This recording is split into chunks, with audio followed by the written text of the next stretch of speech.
you wanted the best, you've got the best podcast. The hottest podcast in the world. The Chris Voss Show, the preeminent podcast with guests so smart you may experience serious brain bleed. The CEOs, authors, thought leaders, visionaries, and motivators. Get ready. Strap yourself in. Keep your hands, arms, and legs inside the vehicle at all times, because you're about to go on a monster education roller coaster with your brain. Now, here's your host, Chris Voss. Hi, folks. This is Voss here from thechrisvossshow.com. Welcome to the big show, my family and friends. I'm Chris Voss, your host for the last 16 years of the Chris Voss Show. And that's not a, never mind, I don't have a joke for it. I was going to say that's not a threat. That's a good thing. So there you go. Anyway, guys, we always have the most amazing authors on the show.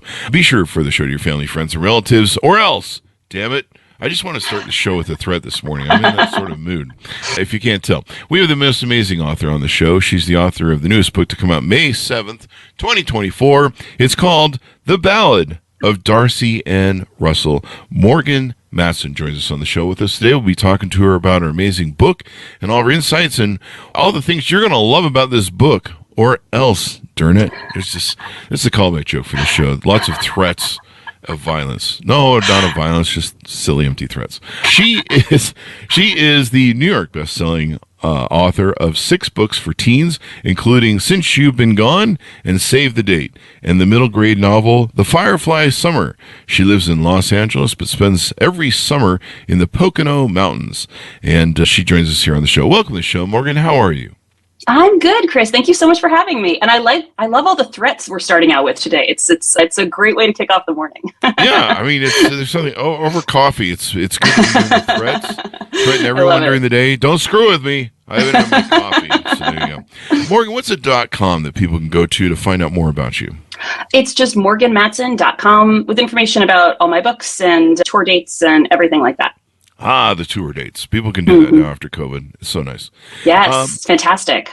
So give us a 30,000 overview. What's in your new book? So The Ballad of Darcy and Russell it's a YA book for teenagers, but also adults might like it too. It takes place all in 24 hours. Darcy is a young woman who has always believed sort of in what the movies have sold her. She's always believed in love at first sight, and that when she met the right person, it would all be perfect. But right now, her life is anything but perfect. After a music festival, the bus she was going to take home broke down, and so she's stranded with very little cash, a dead phone, and no charger, and she's going to college the next day. But then she looks... It sounds like every day at Coachella. I'm sorry. Exactly. But then she looks across the bus station and sees Russell, who's a boy her age. He's very cute, and he also needs to charge his phone.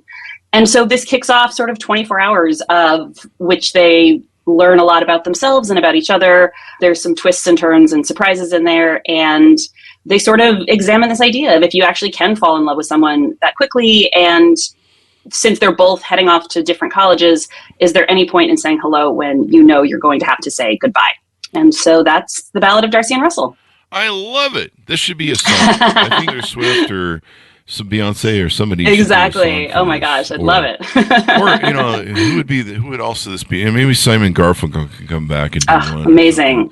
The Ballad, or who's that guy with the whiny voice? Bob Dylan. We could have him. Oh yeah. That sounds very kitschy for maybe him or not. Really. But this sounds like a book for the times, because these young people, just about everybody nowadays live on their phones. Yeah. And I run several singles groups, being single myself and unlovable, is which is true. People in the audience, yes, he is. No, I love him. No. But one of the jokes that we have is divorce yourself from your phone. Break up with your phone and get out and meet people, because we host meetups for singles where you can actually meet a human being instead of trying to meet one through your phone. It's really true. Like this book and my last one, which was called Take Me Home Tonight, I got rid of the teen cell phones very early, just because it's really hard, I think. I mean, you can do it. I've done it before, but it's more fun to tell a story when you do have two people who have to interact together, solve problems, and can't Google each other, because they're both Darcy and Russell or sort of have some things about themselves they're not sharing right away. And I was like, if they could immediately look on social media, find out everything about this person, you wouldn't have any fun twists in the story. So it was definitely intentional that I got both of them don't have a phone for the first half of the story, because otherwise it's a lot more fun. It's a lot more fun that way, I think. Yeah, I mean, it'd be a horrible plot. Otherwise, it'd be like, so how's it going, Darcy? Yeah. I've got a message coming in from the thing. Take Me Home Tonight is one of your other books. See, that's an Eddie Money song. You got an album here, I think. I love the song title books, and I love that song. It's such a great song. Oh my gosh. I grew up with Eddie Murphy. So good. Yeah, I rode. We did a tour bus to Coachella with someone who was in the bands in the '80s. Wow. And he used to tour with Eddie Money, so he told us a ton cool. of Eddie Money stories. In fact, I have the list what's called the Eddie Money list, or no, it's his list. I'll pull up the artist I'm referring to. It's his list, but one of the rules is the Eddie Money rule, and Eddie Money was notorious for running off at concerts and going home with some girl. The problem was back then they didn't have cell phones. Yeah. And he would just leave with the girl. And so he'd be in some suburb of Chicago at some chick's house, and no one know where he's at. And of course the tour bus has got to leave.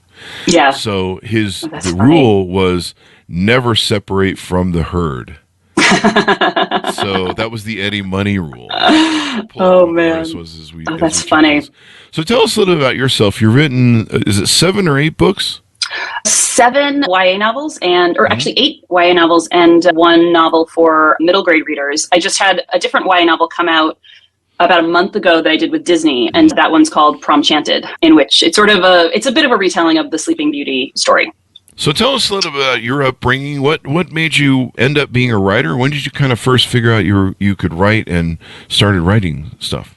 I'm from the East Coast. I live in California now, and I was a huge reader. I always loved to write, but didn't think I would ever do it. Like, I was just one of those kids who could always write, and so I was always like writing my essay that it was due on the bus the morning that it was due. You know, I was sort of using some writing talent for nefarious purposes. And then I was really into theater and started writing plays in my high school's theater department. And when I got to college, sort of realized that I wanted to write books and write books for young people.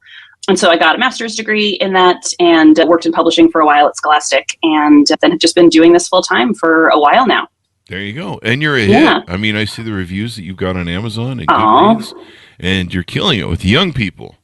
It's really fun. And a lot of adults actually too, which is fun. Yeah. I think there's something about, I think, reading about like 17 or 18-year-olds who aren't like dealing with mortgages and taxes, and you know, it's a bit escapist, I think, for some of my adult readers. Yeah, a lot of women like beach reads and going totally. You know, people kind of like that, Eric, is the best time in life, because I think of what you talk about. There's no bills, there's no tax man, there's no mortgages, there's no divorces. It's kind of that good time in everyone's life. Yeah, sometimes. And it's also the future is sort of bright and hopeful. You know what I mean? Like when you're 18, you haven't messed up so much that you've wrecked anything, usually. Yeah. So it's always just fun. Give up. You've broken everything. You just give up.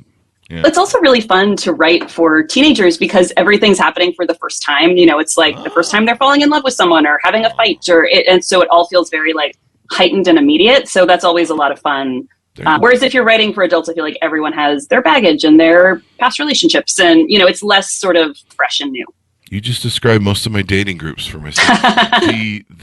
Seriously, it's just like their bags of damage. About 50, they're showing up with U-Hauls. Relationships on first dates, and you're just like, what are all the U-Hauls here for? Why is the 50-foot truck here? Oh, it's carrying my baggage. You're like, this is going to be a long coffee date. Greg Kinn was the artist that I was referring to. We spent 9 hours going from San Francisco to Coachella with him in a bus sponsored by JBL, and he told us the most amazing stories about the Beatles, and he played with so many different people over the years. It's so cool. He told us some really crazy Eddie Money stories that not allowed to repeat, and no one wants to hear the air. He also passed away, didn't he, last year, Eddie Money? So probably best to let his story go with him. But how was Coachella? I've never been. I've always wanted to go. It was crazy. It was hot, and it was windy and dry, and I didn't like it as much because I'm a classic band Metallica fan, and so I just kind of stood there the whole time, went, who the hell are these people? And what's this noise they're making? But it was fun. But the stories he told us, and we brought a guitar and he played for us. Oh, wow. It was just epic stuff that we went through with him, and he played with the Beatles and Tom Petty, and wow, jeez. And he lived in that era of the '80s, and so he told us how crazy it was and the crazy people in the band. Yeah, Eddie Money was just, he was known for some debauchery. Let's just put it. So there was the Eddie Money rule that was on his list. Some of the other lists were do not eat road food on the bus or use the sit down part of the toilet on the bus. Do not eat one of the rules was do not eat the canned pickles or the pickled pickles or the pickled eggs. If you've ever been in some of those stops, they have a big jar of pickled eggs. Yep. So do not eat anything that will cause you to fill the bus with perfumes. That's probably a good rule. Yeah. We will kick you off the bus. If you do any of these things, you will be removed from the bus. And then I guess you have to hitchhike to the event. So there you go. With the Ballad of Darcy and Russell, what made you, this is kind of a standalone book, right? There's no series in your books? Not a series. Mm-hmm. There you go. Yeah. When you came up with the characters and the plot setting, I think it's really smart to make the phones turn off. Maybe you can make it a theme, because I'd love it. People don't get to know each other anymore. I don't have it ever happen with my dates. I have great dates, but I'm a good picker. But a big complaint I hear from people dating nowadays is, they're on a date and they're just, people are just glued to their phone still. They can't break up with their phone, and you're like, this is why you're single. And so there you go. What's in the future for you with any books that you might be working on? Is there anything new that you've got cooking in the next year? Yeah, so this one just comes out on May 7th. So I'm promoting that now, and then I'm working on my next middle grade novel for younger kids. So that'll be out probably not until 26. So yeah, got some things stacked up. Yeah. I'm just glad we've got kids reading stuff. That's really important. It's really true. And it's really fun because it's the books for younger kids, and I've gotten to tour around to different schools and, get to meet a bunch of kids, and they're so great. And so it's really, I love talking to kids and teens. It's always really fun, and it really is. I mean, kids get so excited and passionate when they're into something. So it's really fun to get to talk to them. Yeah. And it's good for you to read. Everyone should read, damn it. Anytime I meet a person who doesn't read, I don't know, I don't have a joke for that. No, it's so true.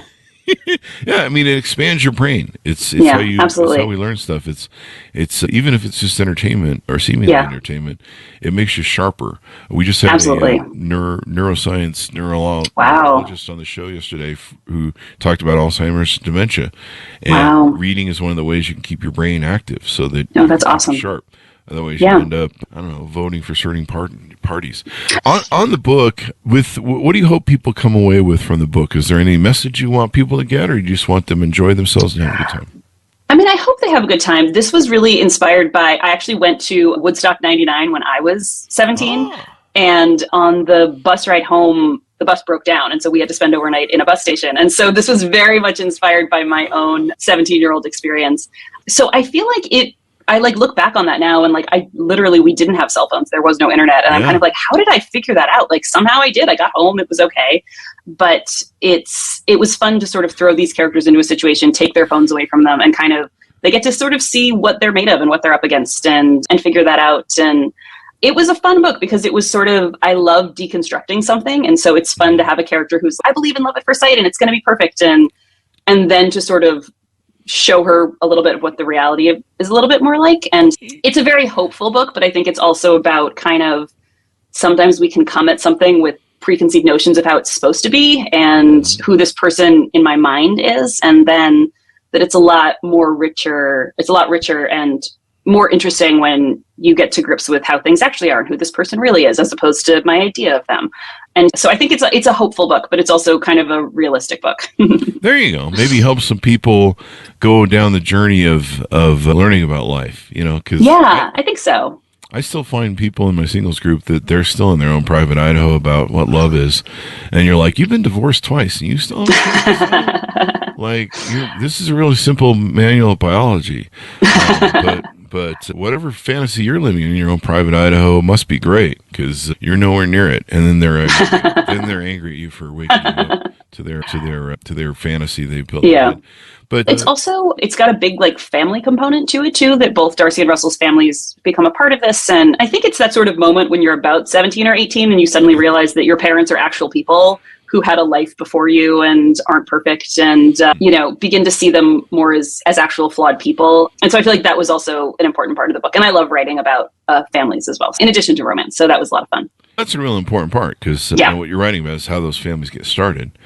And, I mean, the families aren't usually the most perfect people, but I mean, that's how we are. We're kind of like a broken, wounded people, and we kind of figure it out.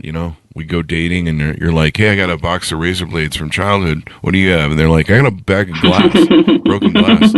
All right, let's play together, and I'm sure that'll be fine. But that's the trail of humanity, as it were. It's true. Pretty much. It's true, and both blood, broken glass, and razor blades. No, it's so true. And both Darcy and Russell are from more unconventional families. And so it was fun to sort of see them in the beginning when they're presenting everything as being perfect, that they're kind of like trying to push that part away from them. And then as they get to know each other more, it's sort of like, oh, this is actually the truth about my family, or the issues with my mother, or, what it is. And because you can't sort of separate yourself from where you come from and who your family is. I've tried. I've given them all faked my death, moved away, but you've done everything you can. Somehow my kids keep finding me, so I'm not sure. I think Mari's involved. I think that's the problem. This has been really insightful. Give us your .coms and final pitch out for people to pick up the book and find it wherever fine books are sold. Sure. The website is morganmatson.com, and The Ballad of Darcy and Russell comes out May 7th online and at bookstores everywhere. There you go. Thank you very much, Morgan, for coming on the show. Really appreciate it. Thank you so much, Chris. This was great. There you go. Order her book wherever fine books are sold, folks. The Ballad of Darcy and Russell, coming out May 7th, 2024. Check out other books as well. They are hot and people love them. I've been looking over the reviews. Thanks so much for tuning in. Go to goodreads.com/Chris Voss, LinkedIn.com/Chris Voss, Chris Voss 1 on the TikTokity, and all those crazy places on the internet. Bye-bye. And that's just